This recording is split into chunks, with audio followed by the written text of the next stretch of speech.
अभिवादन स्वीकार कीजिए ब्रजेश मिश्रा का और आप देखना शुरू कर चुके हैं द डिबेट। बहन भाइयों, उत्तर प्रदेश में प्राइमरी टीचर्स की जिंदगी जहन्नुम हो गई है। उनके सिर पर पढ़ाई के अलावा इतनी तरह के बोझ और इतने काम, कुछ इज्जतदार काम और कुछ बेहद ही बेइज्जती भरे काम उनको सौंपे जा रहे हैं, जिसकी वजह से ना वो अपने आत्मसम्मान को बचा पा रहे हैं और ना वो पढ़ाई के काम को ठीक कर पा रहे हैं, ना वो अपनी ज़िंदगी में अपने परिवार, अपने रिश्तेदारों को या अपने दोस्तों को समय दे पा रहे हैं। उत्तर प्रदेश में प्राइमरी टीचर होना अपने आप में एक बहुत बड़ी सज़ा बनती जा रही है। ये मसला बहुत बड़ा और व्यापक है, लेकिन हैरानी की बात यह है कि इसकी कोई चर्चा ही नहीं करता कि आखिर मास्टर साहब इतनी तकलीफ़ में क्यों हैं, और अगर हैं तो इससे हमारी आपकी सबकी ज़िंदगी प्रभावित होगी, क्योंकि बच्चे सबके हैं और पढ़ाते वही हैं। कारण क्या है उत्तर प्रदेश में प्राइमरी टीचर्स की समस्या का, आज उस पर चर्चा करेंगे। बहनों भाई, उत्तर प्रदेश की शिक्षा जगत की एक कौम है प्राइमरी टीचर।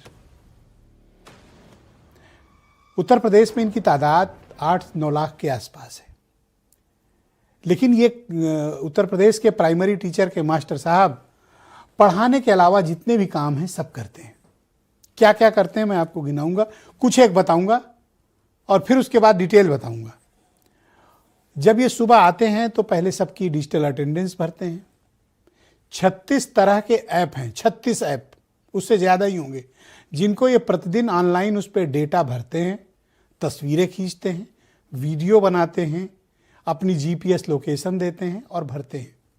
जब ये सब काम कर लेते हैं उसके बाद स्कूल में झाड़ू लगवाते हैं, बाथरूमों को साफ कराते हैं, फिर उसके बाद प्रार्थना सभा कराते हैं, उसके बाद ऑनलाइन सबके सारी डिटेल्स मुहैया कराते हैं, फिर वक्त बचा तो पढ़ाई, और उसके बाद मिड डे मील बनवाते हैं।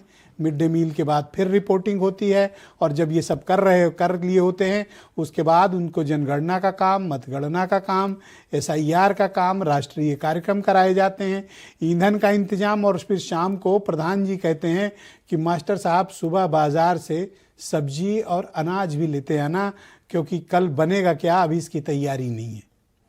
इसके बाद BSA ABSA की चाकरी, प्रधान की अरौला, विधायक और बाकी अधिकारियों का, और मीडिया की हर समय लगे हुए कैमरे। ये तो वो काम है जो मैं आपको बता रहा था, लेकिन एक बहुत ही अपमानजनक काम इनको अलीगढ़ में सौंपा गया। उत्तर प्रदेश के अलीगढ़ जनपद में प्राइमरी के टीचर्स को आवारा कुत्ते गिनने के काम में लगाया गया। बहन भाइयों, एक अध्यापक को इस तरह से काम में लगाया जाएगा तो क्या उसका कोई आत्मसम्मान बचेगा? वो कुत्ते गिनते घूमेगा? ये कौन लोग हैं जो इस तरह के आदेश देते हैं और अध्यापकों के आत्मसम्मान के साथ साथ हमारी मौजूदा और आने वाली पीढ़ी के साथ खिलवाड़ कर रहे हैं? आखिर क्या कारण है कि प्राइमरी का एक टीचर, आपको पता है कितने का, मैं लिस्ट लेके आया हूं। प्राइमरी का एक टीचर 89 तरह के काम करता है, 89 काम में उसको लगाया गया। मतलब ये टीचर ना हो गया, सुपरमैन हो गया, शक्तिमान हो गया, और ऐसे लगता है कि इससे 50 आदमी का काम कराया जा रहा है। क्यों ऐसा किया जा रहा है? क्या उसकी कोई व्यक्तिगत जिंदगी नहीं है? और दूसरी बात, वो शिक्षा के काम में लगा है, अध्ययन और अध्यापन के काम में लगा हो, जो एक बहुत ही सीरियस बिजनेस है, जो बहुत ही पवित्र काम है। तो जब उसका ध्यान सारा दिन ये बेगारी में, चाकरी में, ऑनलाइन अपडेट्स करने में, वीडियो बनाने में, फोटो बनाने में और डेटा भेजने में उसका सारा वक्त जाएगा, और सारा दिन वो मिड डे मील से लेकर बाथरूम की सफाई तक कराएगा, तो फिर वो पढ़ाएगा कब? बहनों भाइयों, किसी से भी त्रासदी पूछे, इस समय प्राइमरी टीचर होना अभिशाप सा बन गया है। उनकी व्यक्तिगत जिंदगी खत्म हो गई है। 100 व्हाट्सएप ग्रुप बनाए हैं बेसिक शिक्षा विभाग ने, जिनमें हर वक्त उनको प्रॉम्प्टली लाइवली ऑनलाइन होकर रिप्लाई भी करना है। 36 ऐप भरो, 100 से ज़्यादा व्हाट्सएप ग्रुप, और दिन भर की ये चाकरी करो, फिर पढ़ाएगा कब? फिर उसके बाद परफॉर्मेंस और पढ़ाई का प्रेशर, और ये सब कुछ ऑनलाइन अपडेट करना है। उत्तर प्रदेश में प्राइमरी टीचर को जड़ खरीद गुलाम बना दिया गया है। न उनकी कोई व्यथा सुनने को तैयार है, न उनसे कोई बात करने को तैयार है। सरकार की नज़र में इन टीचरों की इमेज बहुत ख़राब है कि ये कामचोर और निकम्मे हैं और ये कुछ नहीं करते, बैठे बैठे फ्री की तनख्वाह लेते हैं। ये बात कोई कहेगा नहीं, लेकिन मैं इसलिए कह रहा हूँ क्योंकि सरकारी अधिकारी और ख़ास तौर पर ये जब से आईएएस अधिकारियों को इस विभाग का एचओडी बनाया गया है, इस विभाग में टीचरों की जैसे शामत आ गई है। प्राइमरी के बच्चे क्या कर रहे हैं हम आप सब जानते हैं, लेकिन अधिकारियों का सारा वक्त इन पर नियंत्रण करने में ही गुजर रहा है। ये बहुत चिंता की बात है। अब अगर टीचरों से इंसान के साथ साथ कुत्ते भी गिनाए जाएंगे तो समाज में उनको फिर इज्जत कौन देगा। जब आप ये कहते हैं कि टीचर एक बहुत सम्मान का पेशा है, तो क्या उनको कुत्ते गिनने के काम में लगाया जाएगा? अब तक उनसे बाथरूमों में सफाई की तस्वीरें ली जाती थी, बाथरूम साफ करवाने में उनकी ड्यूटी लगती थी। इसके अलावा नेताजी अगर कहीं जाते हैं सत्तारूढ़ दल के, तो इन टीचरों का काम है कि उनकी सभा में भीड़ भी कराएं। ये अतिरिक्त काम है, यह 90वां काम है जो उनके पास है। तो एक आदमी क्या क्या करेगा?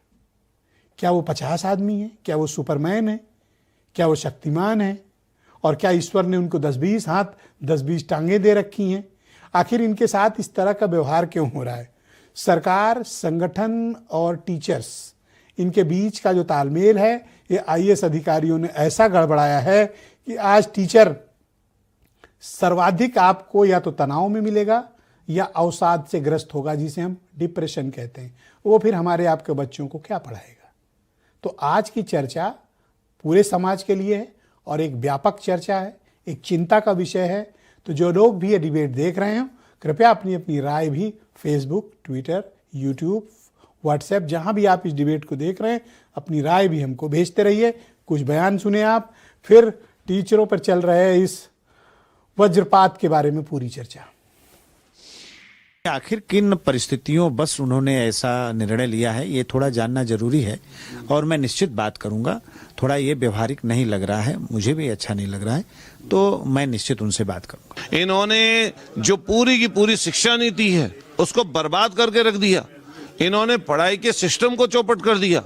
आप सोचिए, पीएचडी करने वाले लोग, पीएचडी वाले लोग, एमफिल वाले लोग, टेट करके लोग, सुपर टेट करके लोग, और किसी तरह मेहनत से जिनका नंबर टीचर के लिए आता है, शिक्षक के लिए आता है, उनसे ये काम, इस तरह का काम कराएंगे तो इस सरकार को शर्म करनी चाहिए और चुल्लू पर पानी में डूब के मर जाना चाहिए। एक शिक्षक के लिए इससे बड़ा दुर्भाग्यपूर्ण और कुछ नहीं हो सकता। तो एक शिक्षक के लिए इससे बड़ा दुर्भाग्यपूर्ण और कुछ नहीं हो सकता।